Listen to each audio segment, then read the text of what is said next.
Friends, ఈరోజు ఈ ప్రస్తుతం ఉన్న పరిస్థితుల్లో భారతదేశం ప్రపంచంలోనే అతిపెద్ద ప్రజాస్వామ్య దేశంగా పేరుపడుతున్నటువంటి దేశం. అయితే ప్రస్తుత ప్రభుత్వం చేస్తున్న కేంద్ర ప్రభుత్వం చేస్తున్నటువంటి బీజేపీ అధికారంలో ఉన్నప్పుడు ఈ ప్రజాస్వామ్యము ప్రమాదకరమైన పరిస్థితులు ఎదుర్కొనే పరిస్థితులు ఉన్నాయి. ఎందుకు అంటే అపోజిషన్ లేకుండా, తనకి ఎవరో ఎదురు లేకుండా ఉండి తనే ఒక నియంతలాగా ప్రవర్తించినటువంటి పరిస్థితులు ఉన్నాయి. దానికి ఉదాహరణ కేజ్రీవాల్ అరెస్ట్. కేజ్రీవాల్ బీజేపీ మతం ముసుగులో ప్రజాస్వామ్యాన్ని అపహాస్యం చేస్తుంది. మతాన్ని అడ్డం పెట్టుకొని చేయటానికి కేజ్రీవాల్ దగ్గర ఆ ఛాన్స్ లేదు. ఎందుకంటే Kejriwal himself is a Hindu and he declared himself that is a devotee of Hanuman, lord Hanuman. So కాబట్టి ఆయన్ని మతపరంగా కొట్టడానికి అవకాశం లేదు. అంతేకాకుండా కేజ్రీవాల్ గారు అవినీతికి వ్యతిరేకంగా ఉద్యమం చేసి అధికారంలోకి వచ్చిన వ్యక్తి. సో అటువంటి వ్యక్తిని కొట్టాలంటే మళ్ళీ అదే అవినీతి ముద్రని వేసి ఆయన్ని కొట్టాలన్న ప్లాన్తోనే ఈ లిక్కర్ స్కామ్లో ఇరికించడం జరిగింది. ఈ లిక్కర్ స్కాము ఎప్పుడో 4-5 ఏళ్ళ నుంచి సంవత్సరాల నుంచి అలా నలుగుతూ ఉంది. మరి ఇప్పుడు ఎందుకు మోడీ గారికి గుర్తొచ్చిందో ప్రజలందరికీ అర్థమయ్యే ఉంటుంది. ఇప్పుడు ఈ లిక్కర్ స్కామ్లో 100 కోట్ల స్కామ్ జరిగిందని అంటున్నారు. మరి లిక్కర్ స్కామ్లో 100 కోట్ల స్కామ్ జరిగితే అందులో 55 కోట్ల రూపాయలు, సుమారు 55 కోట్ల రూపాయలు బీజేపీకే ఈ ఎలక్ట్రల్ బాండ్స్ ద్వారా వెళ్ళింది. మరి మిగతా 45 కోట్లు గోవాలో ఖర్చు పెట్టారంటున్నారు ఎలక్షన్స్కి.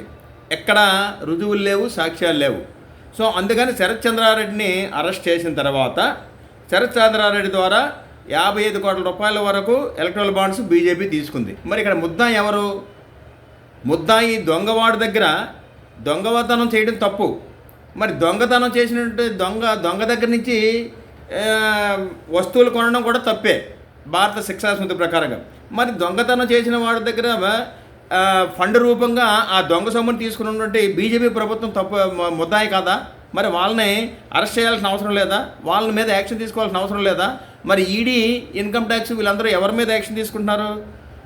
ప్రూఫ్లు లేకపోయినా నిరాధారమైనటువంటి సాకులు చెప్పి ప్రభుత్వాన్ని తనకి వ్యతిరేకంగా ఎవరు ఉండకూడదన్నటువంటి ఒక నియంతృత్వ ధోరణులతో ఈరోజు బీజేపీ ప్రభుత్వం ప్రవర్తిస్తుంది.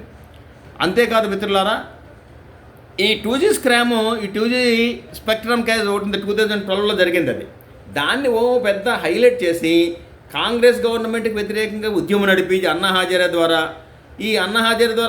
ఉద్యమం నడిపినటువంటి వ్యక్తి అందులో కూడా కేజ్రీవాల్ కూడా ఉన్నారు. అయితే దానివల్లనే 2014లో కాంగ్రెస్ గవర్నమెంట్ పడిపోయింది.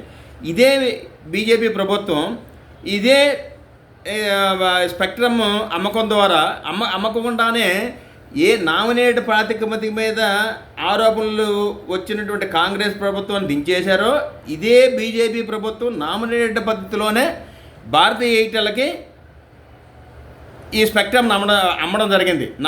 నామినేట్ పద్ధతిలో దాన్ని సుప్రీంకోర్టు కూడా తప్పుపడడం జరిగింది.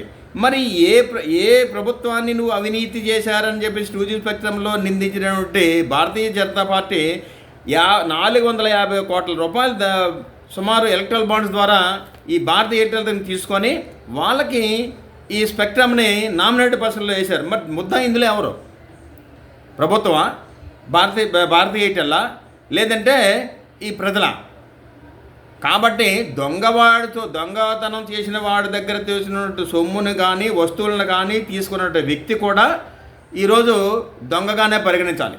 అటువంటి వ్యక్తుల మీద చట్టపరమైన చర్యలు తీసుకోవాలని సుప్రీంకోర్టు లాంటి ఉన్నతమైన న్యాయస్థానాలు ఈ ఎలక్ట్రల్ బాండ్స్ మీద బయట పెట్టినందుకు గాను సుప్రీంకోర్టును కూడా 600 మంది లాయర్ల ద్వారా అది ఎవరిని బెదిరిస్తున్నట్టు? సుప్రీంకోర్టును బెదిరిస్తున్నట్ట, లేదా న్యాయ వ్యవస్థను బెదిరిస్తున్నట్ట, లేదంటే అపోజిషన్లు బెదిరిస్తున్నట్ట? మరి ఇటువంటి విషయాలన్నీ ప్రజలు దృష్టిలో పెట్టుకొని సరి అయినటువంటి ప్రజాస్వామ్య పరిరక్షణ పద్ధతులని పాటించాల్సిందిగా కోరుతున్నాను. Thank you.